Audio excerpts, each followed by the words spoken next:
Good evening. The opinions and statements voiced by our guests do not necessarily reflect the opinions of this network. Enjoy the shows. You are listening to WBHM Digital Broadcasting, the best in paranormal talk only on Paranormal Experience Radio. Broadcasting live out of Birmingham, Alabama.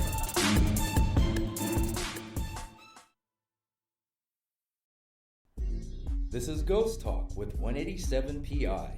Sit back and prepare yourselves for an adventure into the paranormal world with host Shelly Robertson and 187 PI research team. Ghost Talk is broadcasting live from Ohio's most haunted jail. Learn about their ongoing research at the jail and abroad, investigation techniques, and their personal encounters. Here is your host of Ghost Talk and 187 PI founder, Shelly Robertson.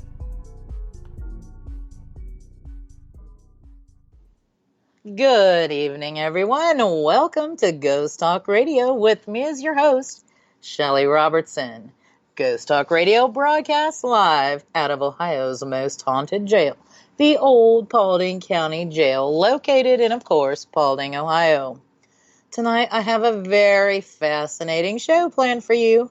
I will be discussing our brains on the quantum level in relationship to the paranormal, kinetic energy, and how it may possibly relate to the paranormal, along with some theories of my own. Now, of course, I would like to invite all my listening friends out there tonight to join us in our interactive chat room at WBHM-DB.com, where you can join in on the conversation and ask me any questions you may have. And hopefully, I'll know the answers. Or I'll have an answer of some sort. Okay, so as I get this show started tonight, I have to tell everyone. And you know, if you've been tuning in and been listening from episode to episode, I talk a lot about haunted places and haunted locations and serial killers, which is a favorite subject of mine, and some of the paranormal activity and experiences that coincide with those aforementioned. I just want to let everyone know that there's much more to me than those things. My papers and writings are much like the diaries of a madman, or in my case, a mad woman. My brain goes in all kinds of directions simultaneously at any given moment, and tonight that will be reflected in the show. I'm constantly working on 100 different things at any one time, which just means, folks, I am never bored. So I just want to start off the show by saying that the paranormal community, of course, has grown by leaps and bounds in the last decade. With that being said, more people have an open mind for the unexplained phenomena. I think that television shows have helped to expand the awareness of paranormal activity, research, and studies. However, it's not exactly quite as you see on TV. While I'm not saying that anything is faked, folks, there are some very reputable and great TV shows out there doing their investigations. What I am saying, that there is many, many hours of research and hard work put into those shows that we don't even get to see on television.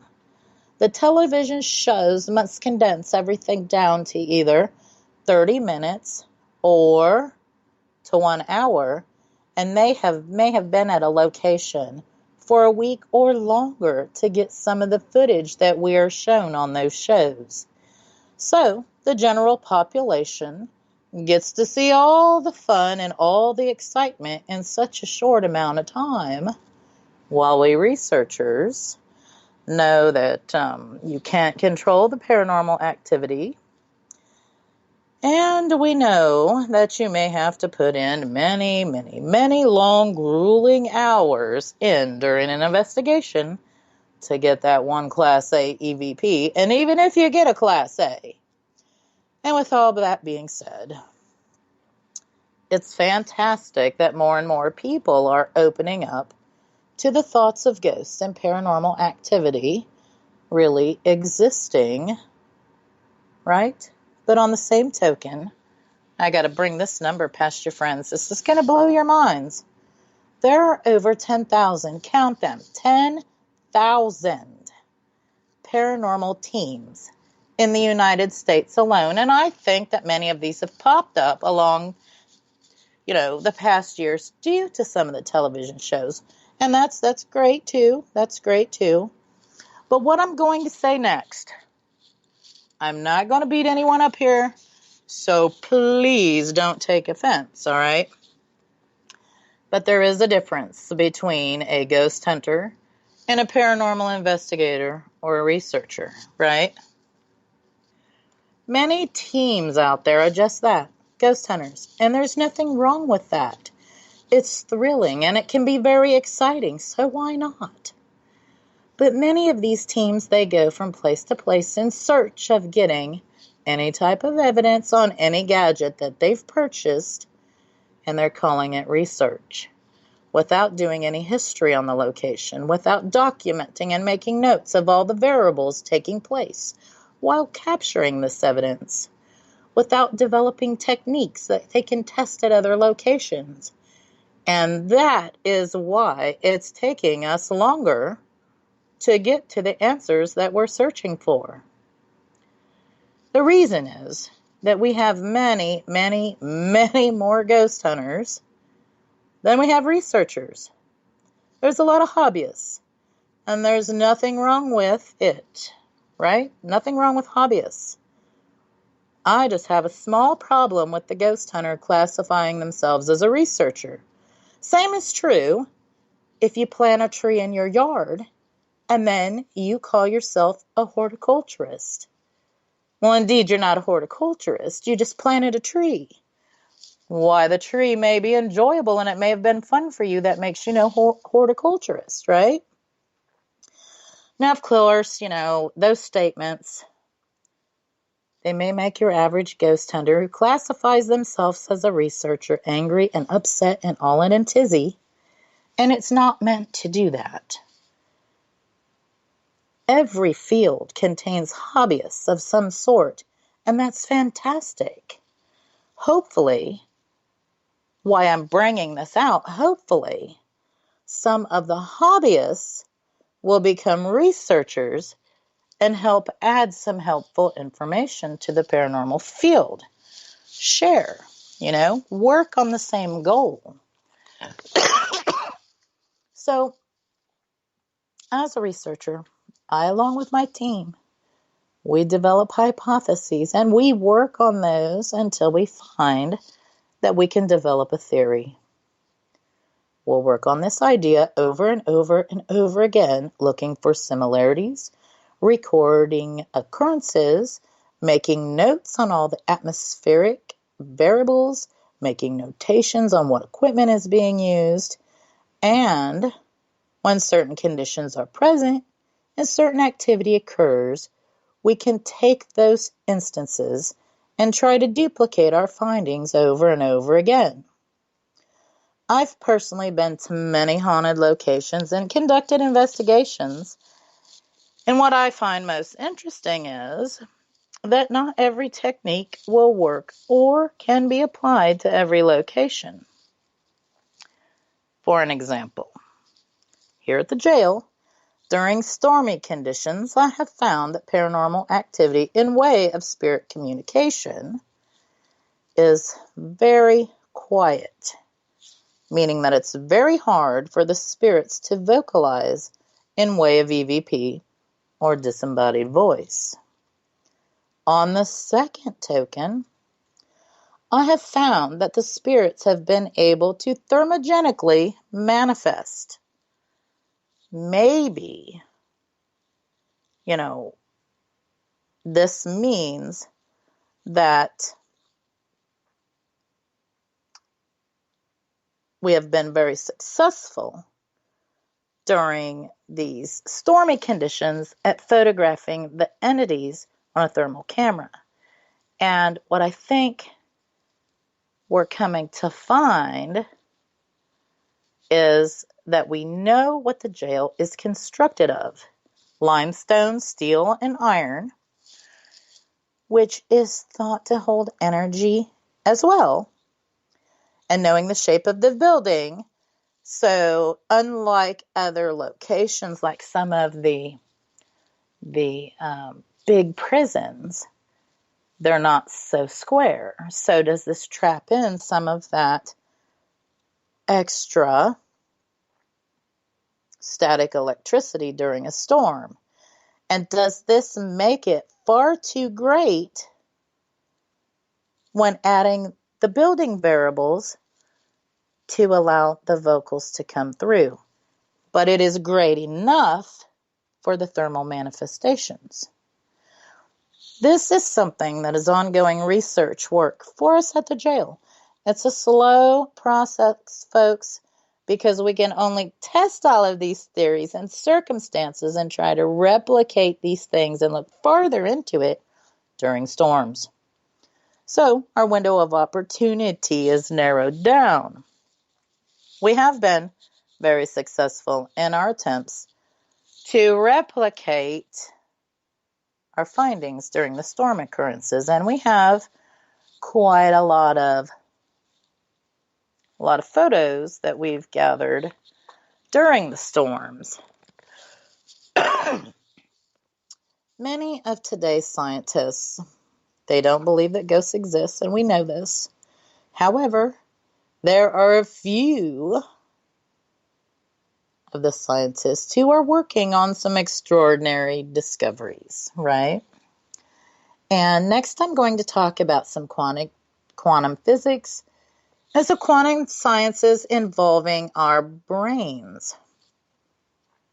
While there's a whole lot going on in this field, and we could talk about it, for the entire show, just this topic alone, maybe 2 or 3 shows, I'm going to just break it down and make it simple for everyone.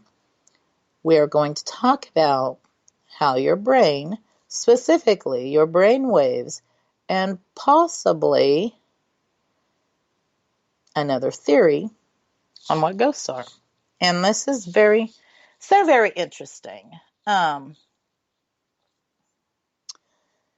very controversial theory is that some quantum physicists have put forward a theory that human consciousness stems from microtubules in our brain cells.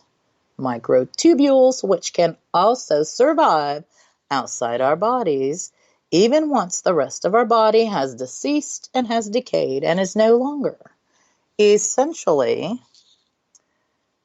that our conscious can haunt the earth long after we've passed on, right? Now tell me if that isn't interesting. Has the human soul then been found by science? A controversial quantum theory of consciousness called ORC-R, which stands for Orchestrated Objective Reduction. It had a review, and scientists supporting this idea are claiming the recent discovery of quantum vibrations in microtubules inside brain neurons corroborate this belief. The theory called Orchestrated Objective Reduction, ORC-R, it was first developed and put forward in the mid-1990s by an eminent mathematical physicist by the name of Sir Roger Penrose. And he was at the Mathematical Institute and Wandham College, University of Oxford. And along with him, a prominent anesthesiologist, Stuart Hammerhoff, MD, Anesthesiology, Psychology, and the Center for Conscious Studies at the Arizona University in Tucson. Gosh, where's my thought process? These two suggested that quantum vibrational computations in the microtubules were orchestrated by sympathetic inputs and memory stored in microtubules and terminated by Penrose objective reduction, hence the name of this whole thing, ORC-OR. Microtubules are major components of the cell structural skeleton. And let me tell you, these are just so small, and it's crazy that you can even believe that something so minuscule can live outside of your body. Now, scientists in Japan and also now at MIT corroborates that the pair's theory, and they suggest that EEG rhythms also derive from deeper level microtubule vibrations in the brain, right? In addition to this, work from a laboratory at the University of Pennsylvania is that they suggest that anesthesia, all right, which selectively erases consciousness while sparing non-conscious brain activities, acts via the microtubules in brain neurons as well. So, there's a lot going on in these tiny little microtubules. Now, considering this, the origin of consciousness reflects our place in the universe, right? The nature of our existence. So, did consciousness evolve from complex computations among brain neurons, as most scientists believe or assert? Or has consciousness in some sense been here all along, as spiritual approaches maintain, right? So, did it develop, or was it always here? And the thing about that, Hammerhoff and Penrose, they answer this question. They state that this thought actually opens a potential Pandora's box, but their theory accommodates both the views, suggesting consciousness derives from quantum vibrations in the microtubules, protein polymers inside the brain neurons, which both govern the neural and the sympathetic function. Okay? And they connect brain processes, okay, to self-organizing processes in the final scale, which is proto-conscious quantum structure of reality. Okay, I know that's a whole mouthful, but after 20 years of skeptical criticism, all right, the evidence now clearly supports the ORC-OR study. An important new fact of the theory is introduced also recently. Microtubule quantum vibrations in megahertz, okay? They appear to interfere and produce much slower EEG beat frequencies. Now, despite a century of clinical use, the underlying origin of EEG rhythm have remained a mystery. Clinical trials of brief brain stimulation aimed at microtubule responses with megahertz mechanical vibrations using transcranial ultrasound have shown reported improvements in mood. So maybe I have to put on a brain cap when I'm feeling angry and get some vibrations going on there, and it will make me feel much better. But I'm saying, so if all of this is true, maybe that's why I feel that spirit communications, they work best under certain frequencies. Now, obviously, more work needs to be done to get all at precise levels accurately at all precise times so we can replicate this over and over, and maybe just maybe be able to have ongoing conversations all the time. And more than that, if our consciousness is certain vibrations within a microtubule in our brain cells, which of course means energy, vibrations equal energy, and energy doesn't go away, it just moves to something else. Could the energy from the microtubules in our brain cells, which is thought to be our consciousness, just transfer to other things like dust particles or atoms, just like in the air? There's a lot more questions to answer here. And with that, we'll be back after this short break. You are listening to Ghost Talk Radio on WBHM Digital Broadcasting.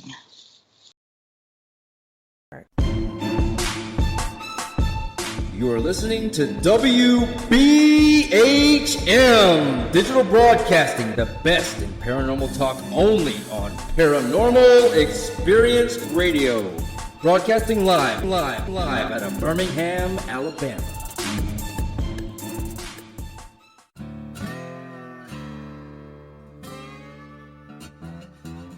Oh, come on. I'm Southern, but... Nope. That'll do. Hello.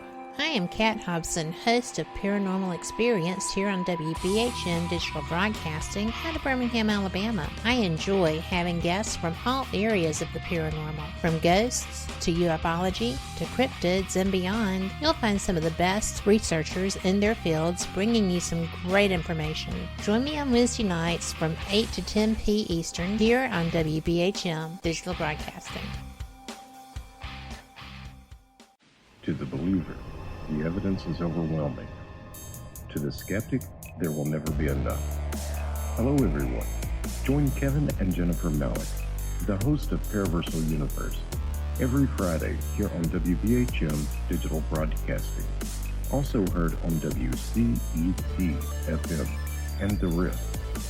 Log on or tune in as they check out the mysteries found within the 8 categories of the unknown and unexplained, including ghosts and haunted places, aliens and UFOs, theology and mythology, cryptids and monsters, urban legends and folklore, conspiracies, metaphysics, and forbidden archaeology.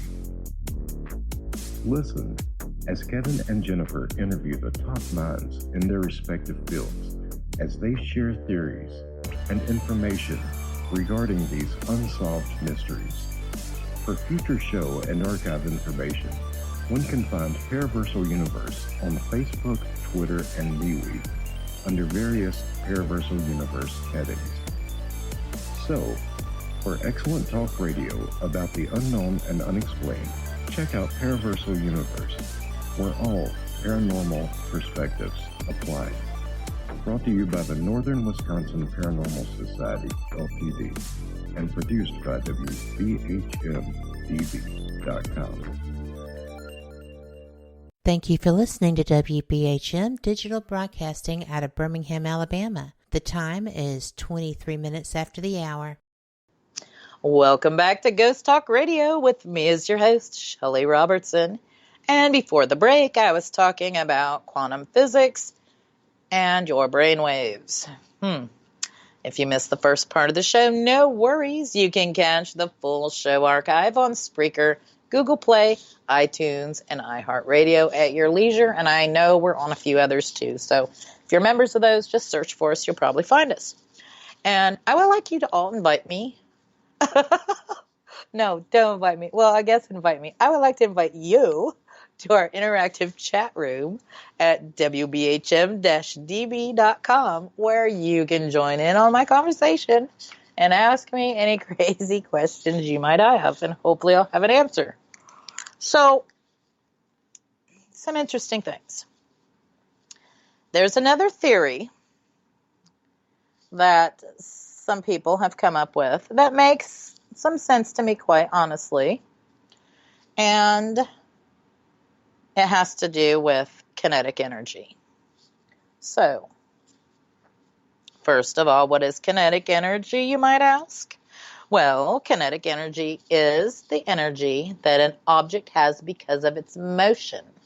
This energy can be converted into other kinds, such as gravitational or electric potential energy, which is the energy that an object has because of its position in a gravitational or electrical field. Now, many things can generate or possess kinetic energy. Some examples are a baseball, a roller coaster, a car, right? So I do a lot of research at my jail, and we do get a lot of activity on a couple of staircases in the building, namely the third floor staircase, and I've often wondered why we get so much activity on the staircase, right? Well, I'm a nerd, and I'm a knowledge junkie, and I read and search for answers to things just like this, along with my own research, physical research at the jail. So we all know the law of thermodynamics, and it states that energy can neither be created or destroyed. It only transforms. Okay, right? That's the basic law of physics, but one that people most often dismiss, right? You don't think about it. So through constantly combing through physics papers and reports that people have written and other bases of knowledge on this very topic, I've come to find out that there are some theories out there regarding kinetic energy in staircases, right? I'm not alone in wondering why this seems to happen. Like lots of haunted places, you find people catch apparitions on staircases, or they're constantly hearing somebody walk up and down them. All kinds of different paranormal activity and phenomena happening on staircases, right? Well, through my reading and understanding how kinetic energy works, the notion of going upward and downward a flight of stairs actually creates energy. Walking up and down them creates energy. Now, you combine this with chemical energy, work, your body, right? And gravitational energy, that's working when you're coming up and going down, right? The gravitational pull of energy. Does that actually produce enough energy to cause the manifestations or the paranormal activity on the staircase? It's a very good theory to ponder, right? While this type of energy, it could dissipate over time, or rather move to something else, it is plausible with enough traffic on the staircase to keep just enough energy within the staircase to allow for these paranormal activities to occur, right? Now, we take into consideration, let's do that, what the staircases are made of, all right, and what the shapes of the staircases are. Spiral, if they're metal, if they're made of wood, because energy can be stored a little longer depending upon the material of the staircase and the shape of the staircase. And while this hasn't exactly been proven, we are studying the possibility at the jail, and this activity does seem to be pretty abundant on the third floor staircase, which obviously is noticed after we've traveled up and down the staircase. Like after we've went up, then we see the shadow ghosts. We capture thermogenic photographs once we've been up and down them. So is this coincidental? Or is it actually causing enough energy for this to happen? So obviously that's something else that we are hard at work trying to figure out some more of this at the jail, right? Many people think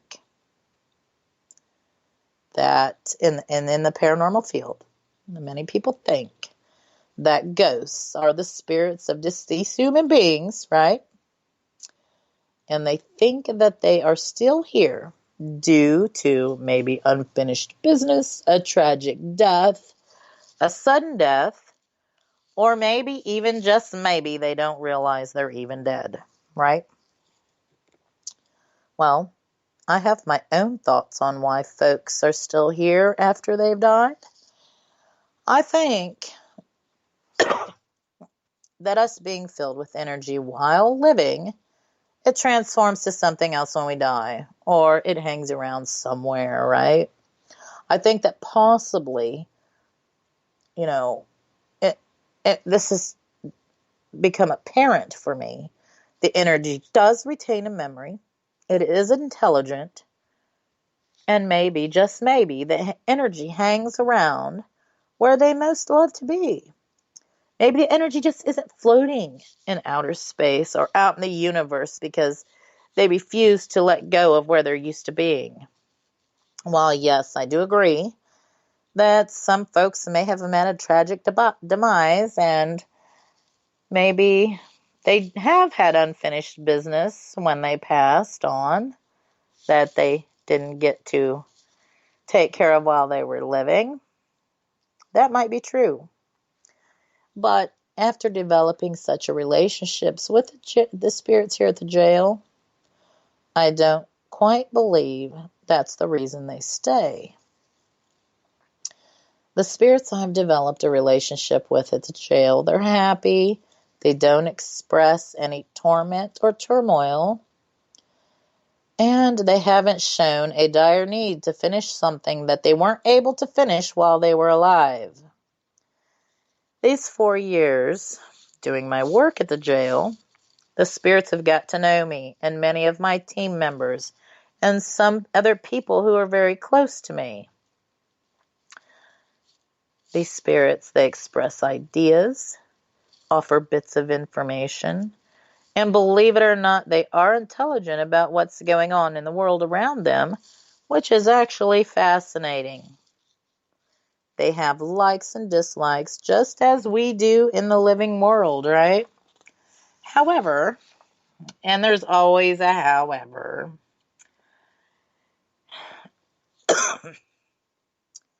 you know, the lines of communication, they're not perfect. And there's gaps, there's holes, there's pieces missing. And I'm working to fill in those gaps, and I'm working to fill in those holes and pave the road to have smoother, easier communications. And to be honest, some of them do not even know why they are still here. Right? And beyond that, I have other ideas as to why they still may be here. We are all working towards that one common goal to find out. Yes, we're all trying to crack the code, to figure out if there's life after death here on this planet. I like to think that when my body dies, that's not simply the end. If it is the end, then who are these entities? Are they interdimensional beings just like we are? Are they in this parallel universe doing the same things we are? Trying to communicate with some supposedly paranormal phenomena? Trying to find out what some unexplained occurrences are? That's a possibility, folks. And I do believe sometimes doing portal sessions, I'm not always talking to ghosts. There's a difference. There have been ongoing, fairly in-depth conversations on specific topics, which lead me to believe that it's more than just spirit communications. So you might be asking, what exactly are interdimensional beings, right? Well, an interdimensional being, or intelligence, and sometimes it's also called intradimensional and other dimensional. It's a type of theoretical or real entity in a dimension beyond our own. So, beyond our own, right? What exactly is a parallel dimension or a universe? Well, Parallel universes, also known as meta-universes or multi-universes, they are a group of theoretical twin universes that coexist at the same time as our own. They are said to be simple variations of our reality, all running at the same time in different realities. These universes are not uniquely confined to the science fiction realm anymore, folks. Philosophy, physics, and even theology have theories about why multiverses exist and how they work. Parallel universes have often been used in science fiction and TV programs as an explanation for strange phenomena, right? Well, quantum mechanics, the science that looks for explanations to phenomena that cannot be explained by the regular law of physics and science, has been studying parallel universes since 1956. An American physicist, Hugh Everett, first formulated the idea of the existence to explain the theory that every possible outcome of every choice we have actually does happen. While in this universe, you may choose path A, and an alternate, you will choose path B in a parallel universe, right? So, where and how parallel universes exist is actually the most heated source of debate, right? Some say meta-universe coexists close to us, so close, in fact, that ghosts may be nothing more than people from alternate universes somehow slipping into our reality. So they're just kind of bleeding in and we think they're a ghost. Others think that the universes are infinitely far, way beyond the farthest galaxies. And a third theory is that parallel universes exist in different dimensions, either a lower or higher than the four-dimensional world we live in, right? So while the idea of parallel universes may seem incredible, and it does, it seems incredible, more and more scientists are buying into the idea of a multitude of universes coexisting barely millimeters away from us. A disturbing new theory currently being researched in several high-profile universities is that, and you'll be stunned, is that the Big Bang may not have been the actual beginning of the universe, folks. In fact, some scientists are now claiming that the big explosion we see as the origin start of our world and life could actually be the result of two universes colliding, thus generating a new one. Now, this revolutionary theory has been taken seriously by quantum mechanics scientists and is now the source of a heated debate across the world.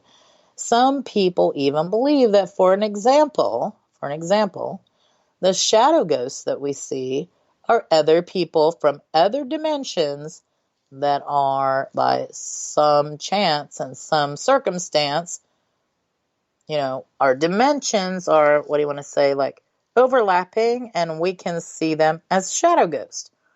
So if this would be true, on the same token, do they see us as a shadow ghost as we see them? That's what I would like to know. That's a very interesting thing to ponder. And through this show tonight, you see just how my mind wanders from topic to topic to topic, and it probably drives some people crazy. So let's move on to parapsychology, shall we? First of all,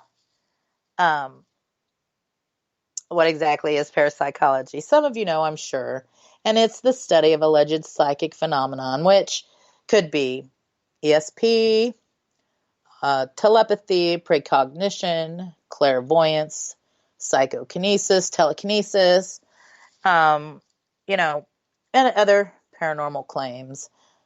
For example, related to, near-death experiences, synchronicity, reincarnation, which is actually a very interesting thing, reincarnation, and apparitional experiences, right? And it is considered to be pseudoscience by a vast majority of mainstream scientists, of course, in part because, in addition to the lack of replicable evidence, parapsychological claims simply cannot be true unless, all right, the rest of science isn't. So that's why they, mainstream scientists don't believe in it, because if they do, then the rest of science can't be correct. So that's so very interesting, right? So let's take a look at ESP, for example. This is one form, and it's paranormal. And ESP, extrasensory perception, it's also called our sixth sense. Sixth sense, yeah. It includes, claimed reception of information not gained through recognized physical senses, but sensed with the mind. The term was adopted by Duke University psychologist J.B. Rhine to denote psychic abilities, right? So it's just like the information just comes to you, right? Second sight is a form of extrasensory perception, which it's the power to perceive things that are not, present to your five other senses, whereby a person perceives information in the form of a vision about future events before they happen, right? Or they perceive information about things or events at remote locations, and that's called remote viewing. And with that, folks, we'll be back after this short break. You are listening to Ghost Talk Radio on WBHM Digital Broadcasting.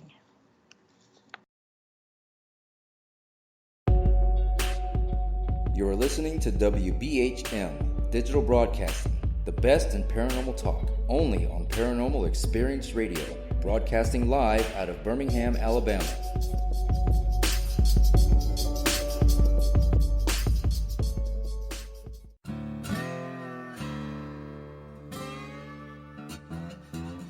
Oh, come on. I'm Southern, but... nope. That'll do. Hello. I am Kat Hobson, host of Paranormal Experience here on WBHM Digital Broadcasting out of Birmingham, Alabama. I enjoy having guests from all areas of the paranormal, from ghosts to ufology to cryptids and beyond. You'll find some of the best researchers in their fields bringing you some great information. Join me on Wednesday nights from 8 to 10 p. Eastern here on WBHM Digital Broadcasting. Since 1948, Fate magazine has brought you reports of the strange and unknown, all of them true. Fate Radio is carrying on that tradition, bringing you the unusual, macabre, strange, and bizarre. Join host Kat Hobson Sunday nights from 8 to 10 p.m. Eastern on WBHM Digital Broadcasting.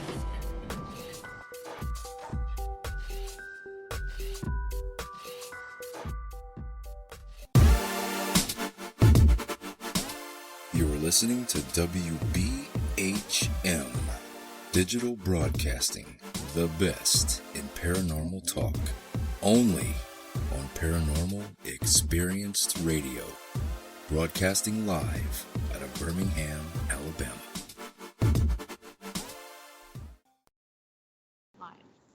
Welcome back to Ghost Talk Radio with me as your host, Shelly Robertson. If you missed the first part of the show, folks, gosh, I am being so dyslexic tonight. No worries. You can catch the full show archive on Spreaker, Google Play, iTunes, and iHeartRadio at your leisure. I still am looking to invite you all here to our interactive chat room. You can join in on the fun conversation and ask me any questions you might have. And we do have this gal in chat, and her name is Brenda Holmes, and she told me that what happened to her last night was she wakes up and looks over, and there was a full-body apparition laying in bed next to her. Can you believe that? It was a lady, and when she said something to this lady, she vanished. And I bet, some of you out there have other instances, other stories about that. And I'm thinking either this person knows Brenda, or maybe she was a previous resident of the house and just likes hanging around. I don't know. If Brenda has any updates, I'm sure she's going to let us know. It's so much fun when people tell me stories about things that happen to them when they're at home, when they're at a friend's house, when they're just somewhere. And paranormal experiences, they can happen anywhere. And I do believe that. So, and what we were talking about beyond that, and Brenda said she wasn't even asleep yet. And that's what kind of really freaked her out just a bit, because she was wide awake. That is actually pretty crazy. So obviously there's somebody there. Now, before this, I was talking about parapsychology and such, and we touched on ESP and extra and second sight, and what I have to say about that, I have something more to say about that. And that is that our own government, just think about this for a moment. Our own government was on the ESP bandwagon beginning in the early 1950s, okay? The CIA started extensive research into behavioral engineering, and their findings from these experiments led to the formation of the Stargate Project. And the Stargate Project is a whole other big topic that we could talk about. I think I did touch on it in a previous show like a year ago or something. But if you want to know more about that, just look up Stargate Project. And it handled ESP research for the U.S. federal government. Now, the Stargate Project, it was terminated in 1995 with the conclusion that it was never useful in an intelligence operation. So, no secret spy stuff was coming of it, obviously. Or maybe it just wasn't reliable enough for them, but they studied it for a good long, long time. So obviously, it does work. Now, if we look at precognition, and that comes from a Latin word meaning before, and cognito, acquiring knowledge. It's, also called future vision, future sight, and it's a claimed psychic ability, to see events in the future, foreknowledge of an event, especially of the paranormal kind. And with other paranormal phenomena, there is no accepted scientific evidence that precognition is a real effect, and it is widely considered to be a pseudoscience as well. Precognition also appears to violate the principle of causality, that an effect cannot occur before its cause, okay? cause and effect. But I'm here to tell you, I'm not quite believing that, because I've had some precognition stuff happen, and I don't know. I think it does. I think it's real. It's, precognition has been widely believed throughout history, right? Despite the lack of scientific evidence. And a lot of this stuff, we don't have scientific evidence. Many people still believe it to be real, and I am one. I will admit it. It's still widely reported and remains a topic of research and discussion within the parapsychology community. So, the parapsychology is the study of all of these unexplainable things that our mainstream scientist says isn't real. But I will tell you, on a personal note and a personal level, I have seen some of these things in actions. I've experienced some of these things in action, and I just can't agree with the mainstream scientists on this. There's just so much more to know. Just like these microtubules in the neurons in our brain cells. Okay, so they're finding out about that. There's probably more they don't know that our brain is capable of, right? That is actually capable of these things. Just some people, they happen to switch on and can utilize it. I don't know. If any of you have had any ESP experiences or precognitive experiences, shoot me an email. Tell me about it. Let me know about it. What were the circumstances? I'd love to hear about it and maybe talk some more about them on the air another time. What I do want to talk about now is some fantastic things going on for us at the jail. We are working hard on our new schedule since getting the furnace put in. It's not completely finished. Our schedule isn't. The furnace is, and it works fabulous. It took a month for him to install it, but you know what? It's fantastic. I just can't tell you how great it is to have heat in the building this time of year now.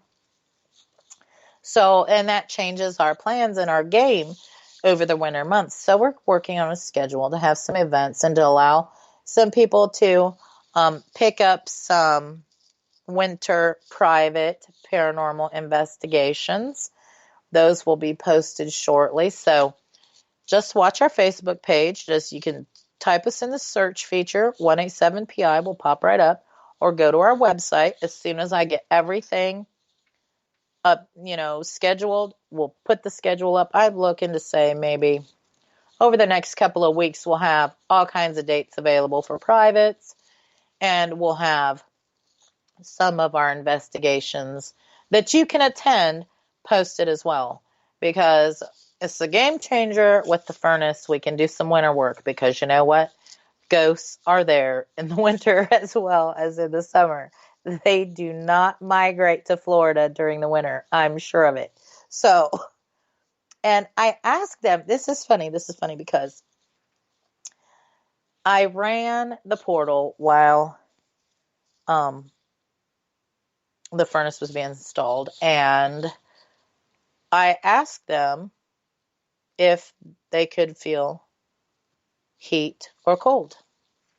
Well, I had some mixed response, and that's something Brenda in chat just asked, how the spirits respond to the heat. Well, one of them stated that they couldn't feel heat and cold, while another one said that they could. So, it just goes back on a instance during an investigation, whereas we had a team member who passed away, and he's made visits to the jail. And he was present during this investigation. And we asked him if he could see us. And he couldn't see us, but he could see the table in the room. Is that crazy? So I just thought that was bizarre. So I know some of them see us because they tell me hair colors and how many of us there are. And so is there like a transitional phase? So I've been trying to kind of work with him a little bit, because that is very, very helpful on some of the research and learning. Like, are there transitional phases? Will there be a certain period of time that he will be able to see us? Will he ever have enough energy to manifest his physical being? Well, I would hope so. I would hope he can really help with some of this research. I mean, he tries, so we'll see. We'll see how far we get.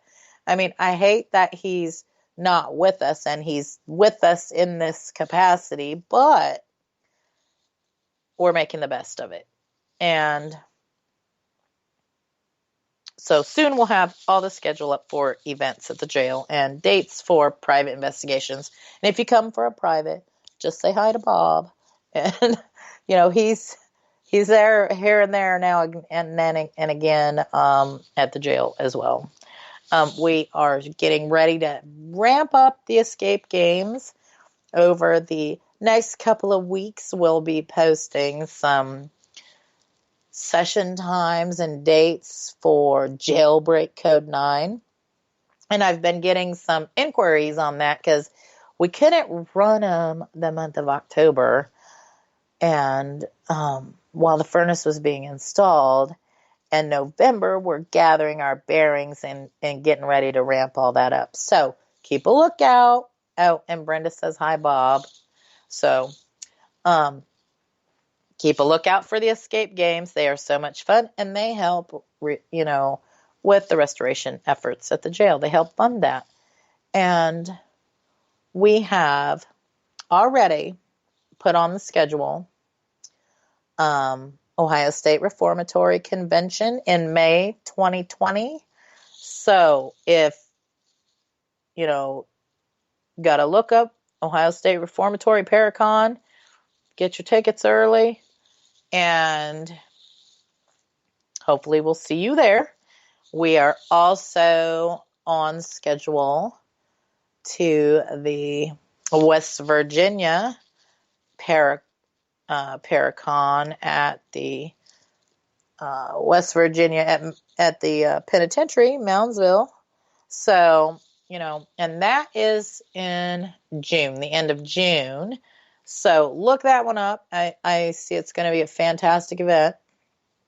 And we are slowly but surely getting our schedule all together.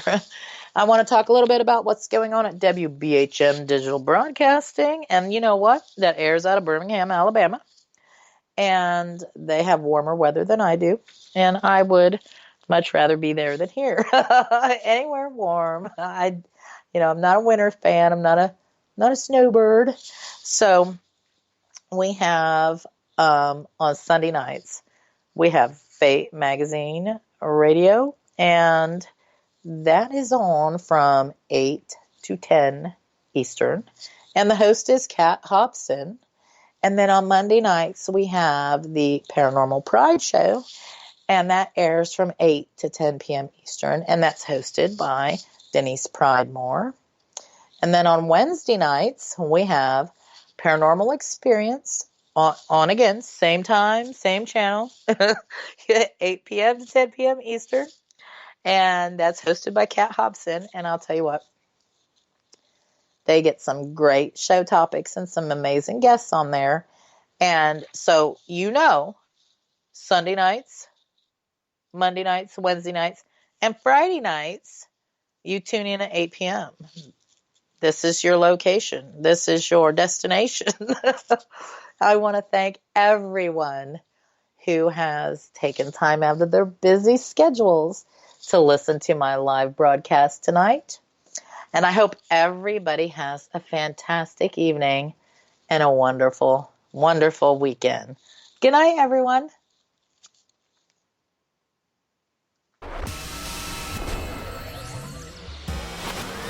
You are listening to WBHM Digital Broadcasting, Birmingham, Alabama.